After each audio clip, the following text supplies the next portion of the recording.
मैंने last video के अंदर आपको स्वच्छावास श्वसन और श्वसन दहन में अंतर बताया था, तो सभी को समझ में आया होगा। आज हम अपने नेक्स्ट टॉपिक पे बढ़ेंगे आगे। मैंने आपको सबसे पहले चैप्टर स्टार्ट जब किया था तो मैंने जैव प्रक्रम आपको बताया था। जैव प्रक्रम का बताया था यहाँ पर कि वे सभी प्रक्रम जो संयुक्त रूप से जीव के अनुरक्षण का कार्य करते हैं जैव प्रक्रम कहलाते हैं। मतलब संयुक्त रूप से जीव के जीवन को बचाने का कार्य करते हैं, वो क्या कहलाते हैं? सब जैव प्रक्रम कहलाते हैं। सबसे पहले हमने पोषण पढ़ा था, पोषण के बाद श्वसन पढ़ा। आज हमारा टॉपिक जो है वो परिवहन है। क्या है वो? परिवहन। परिवहन क्या होता है कि एक स्थान से दूसरे स्थान तक किसी को पहुंचाना या ले जाने का कार्य, ले जाना मतलब अपना स्थान चेंज करना परिवहन कहलाता है। क्या कहलाता है? परिवहन कहलाता है। ठीक, तो यहाँ पर आज परिवहन पढ़ेंगे। तो रेस्पिरेशन जिसे कहते हैं, ट्रांसपोर्टेशन कहते हैं इसे। क्या कहते हैं? ट्रांसपोर्टेशन। चलिए आज पढ़ते हैं हम। परिवहन है, ट्रांसपोर्टेशन है। देखिए क्या है, जीवों में उपापचय, जितनी उपापचय मतलब होता है ऑक्सीकरण।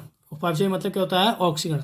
जीवों में उपापचय ऑक्सीकरण, या कहने का मतलब है जीवों में ऑक्सीकरण क्रियाओं के संपादन के लिए उपयोगी पदार्थों को उनके मूल स्रोत से प्राप्त कर प्रत्येक कोशिकाओं तक पहुंचाने तथा अनुपयोगी एवं हानिकारक पदार्थों को कोशिकाओं से निकालकर गंतव्य स्थान तक पहुंचाने की क्रिया को परिवहन कहते हैं। मतलब गुदा द्वार तक पहुंचाने की क्रिया को क्या कहते हैं?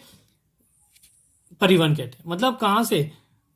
जीवों में ऑक्सीकरण क्रियाओं के संपादन के लिए, मतलब जो ऑक्सीकरण क्रियाएं जो हमारे जीवन में हो रही हैं, क्योंकि ऑक्सीकरण होता है ग्लूकोज का, जब भी आपको ऊर्जा प्राप्त होती है, कार्बन डाइऑक्साइड प्राप्त होती है और जल प्राप्त होता है, तो कार्बन डाइऑक्साइड हम निकाल देते हैं, जल का उपयोग हम शरीर में अपने कर लेते हैं, ऊर्जा का उत्पादन भी करते हैं, तो उसका ऊर्जा का भी उपयोग हम कर लेते हैं।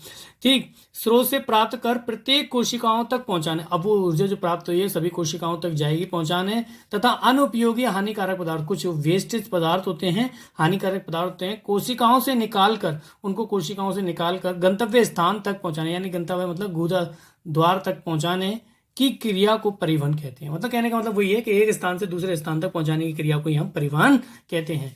रक्त संचार प्रणाली क्या है? देखिए रक्त संचार प्रणाली क्या है, जरा ध्यान से समझेंगे सभी। कि मनुष्य के शरीर में सभी पदार्थों का परिवहन 2 चरणों में होता है। मनुष्य के शरीर में सभी पदार्थों का, जो हम खा रहे हैं उसका और जो हम सांस ले रहे हैं उसका, जो भी परिवहन है वो 2 चरणों में होता है। मनुष्य के शरीर में सभी पदार्थों का परिवहन 2 चरणों में होता है। प्रथम चरण कौन सा है? इस चरण में पदार्थ ऑक्सीजन, पोषक तत्व, हार्मोन्स आदि रक्त के द्वारा ऊतकों तक पहुंचाते हैं। किसके द्वारा? रक्त के द्वारा ऊतकों तक पहुंचाते हैं। तो परिवहन हुआ किसके द्वारा जा रहे हैं? रक्त के द्वारा जा रहे हैं सभी। कौन? ऑक्सीजन, पोषक तत्व और हार्मोन्स। ठीक है, आदि रक्त के द्वारा ऊतकों तक पहुंचाए जाते हैं, यानी ऊतक मतलब हमारे ऑर्गन्स तक सभी पहुंचाए जाते हैं। ठीक है, इसके बाद है हमारा द्वितीय चरण कहता है, इस चरण में पदार्थ ऑक्सीजन, पोषक तत्व, हार्मोन्स आदि रक्त के माध्यम से, किसके माध्यम से? यहाँ रक्त के द्वारा पहुंचाए जाते हैं, यहाँ रक्त के माध्यम से कोशिकाओं में प्रवेश करते हैं। जो पोषक तत्व हैं, जितने भी हम जो भोजन करते हैं या ऑक्सीजन लेते हैं, वो सब कहाँ? रक्त में पहले प्रवेश करेगी। रक्त के माध्यम से ऊतकों में प्रवेश करते हैं। किसमें करते हैं? रक्त के माध्यम से ऊतकों में प्रवेश करते हैं। जब ऊतकों में प्रवेश वो करते हैं तो फिर उनका प्यूरिफिकेशन होता है। जब प्यूरिफिकेशन हो जाता है तो वो रक्त के द्वारा सभी जगहों तक पहुंचते हैं। सभी को समझ में आया होगा, किसी बच्चे को कोई प्रॉब्लम नहीं होगी। आगे देखते हैं। यह क्रिया डिफ्यूजन और ओस्मोसिस के द्वारा होती है। डिफ्यूजन और ओस्मोसिस कह सकते हैं। ठीक है, तो मैंने बताया था कि परासरण और आपका विसरण। ठीक है, ये मैंने आपको बताया था। ये ओस्मोसिस जो कहते हैं, हम परासरण को कहते हैं। बताया था कि कम सांद्रता का, विलायक का कम सांद्रता के से अधिक सांद्रता के विलयन की ओर अर्धपारगम्य झिल्ली में से प्राकृतिक प्रभाव परासरण कहलाता है। क्या कहलाता है? परासरण वही है आपका ये परासरण और विसरण। ठीक है, के द्वारा होता है। आगे देखते हैं। रक्त संचार प्रणाली के अंतर्गत हृदय, रक्त वाहिनियां तथा रक्त लिम्फ वाहिनी, ठीक है, लिम्फ आते हैं। ठीक, कौन कौन सी चीजें आ रही हैं यहाँ पर? रक्त संचार प्रणाली के अंतर्गत हृदय, रक्त वाहिनियां, रक्त लिम्फ वाहिनी, लिम्फ आते हैं, जो मिलकर पूरे शरीर में पदार्थों का परिवहन करते हैं। तो यहाँ पर हम क्या कह रहे थे? देखिए, रक्त संचार प्रणाली के अंतर्गत हृदय, रक्त वाहिनियों, तो रक्त वाहिनियों आपकी जो होती हैं आपके लाल रक्त कणिकाएं और श्वेत रक्त कणिकाएं, प्लेटलेट्स, लिम्फ जो होते हैं आपके, लिम्फ वाहिनी, लिम्फ आते हैं। तो लिम्फ वाहिनी वही है आपकी जो है लसिका, लसिका लिम्फ कहते हैं। जो आपका क्या है देखिए आपको बता देते हैं, ये थोड़ा पारदर्शी रंगीन क्षारीय तरल पदार्थ है। ये श्वेत रक्त कणिकाएं, पोषक तत्व, उत्सर्जित सामग्री और कुछ रक्त प्रोटीन होते हैं। ठीक है, लिम्फ जो होते हैं, ठीक है, जो बता दिया मैंने आपको क्या होते हैं, ये क्षारीय तरल पदार्थ। अब एक बात याद रखें कि लिम्फ क्या होता है, एक आपका अपारदर्शी रंगहीन क्षारीय तरल पदार्थ है।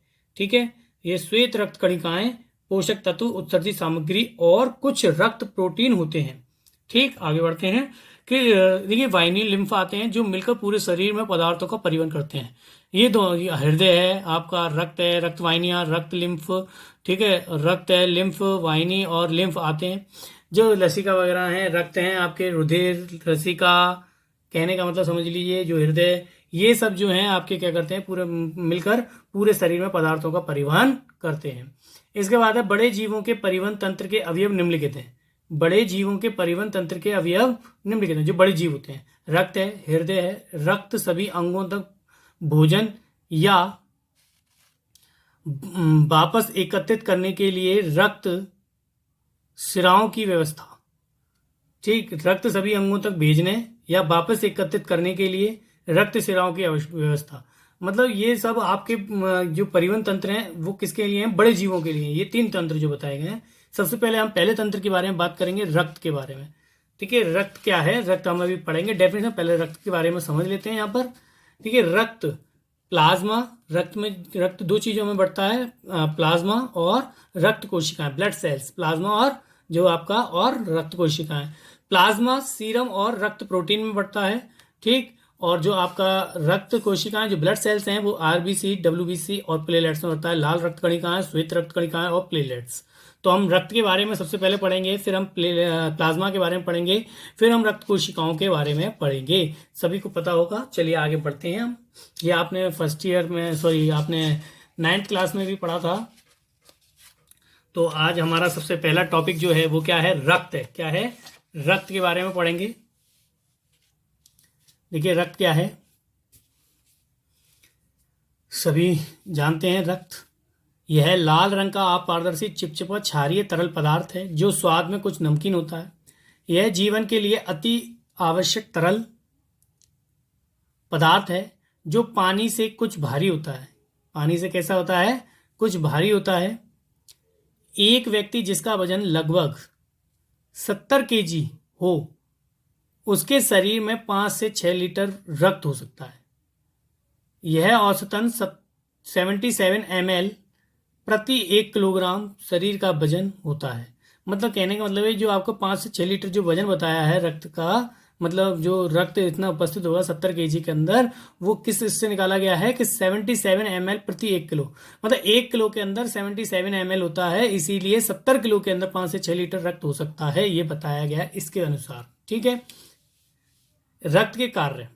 रक्त का मुख्य कार्य पाचन तंत्र और श्वसन तंत्र में से क्रम से पोषक तत्वों और ऑक्सीजन को ऊतकों तक पहुंचाना और ऊतकों से कार्बन डाइऑक्साइडों को फेफड़ों तक तथा व्यर्थ पदार्थों को गुर्दों तक पहुंचाना है। गुर्दे आपकी किडनीज हैं, ठीक है, किडनी तक पहुंचाने का। यह रक्त हार्मोन्स को ग्लैंड्स जो ग्रंथि होती हैं जिनसे आपके हार्मोन्स उत्पन्न होते हैं, से ऊतकों की कोशिकाओं तक पहुंचाने का कार्य करता है। यह शरीर में रोग प्रतिरोधक शक्ति को बनाए रखने के लिए भी कार्य करता है। रक्त जो है हार्मोन्स को ग्रंथि से ऊतकों की कोशिकाओं तक पहुंचाने का कार्य है। मतलब रक्त क्या कर रहा है, हार्मोन्स को कहां से, ग्रंथि से ऊतकों की कोशिकाओं तक पहुंचाने का कार्य करता है। यह शरीर में रोग प्रतिरोधक शक्ति को बनाए रखने के लिए भी कार्य करता है। रक्त एक तरल ऊतक है। रक्त क्या है, एक तरल ऊतक है जिसको 2 वर्गों में विभाजित किया जाता है। प्लाज्मा और रक्त कोशिकाएं। प्लाज्मा के बारे में हम नेक्स्ट वीडियो में पढ़ेंगे। सभी को वीडियो अच्छी लगी हो तो सभी बच्चे लाइक एंड सब्सक्राइब करें। Thank you.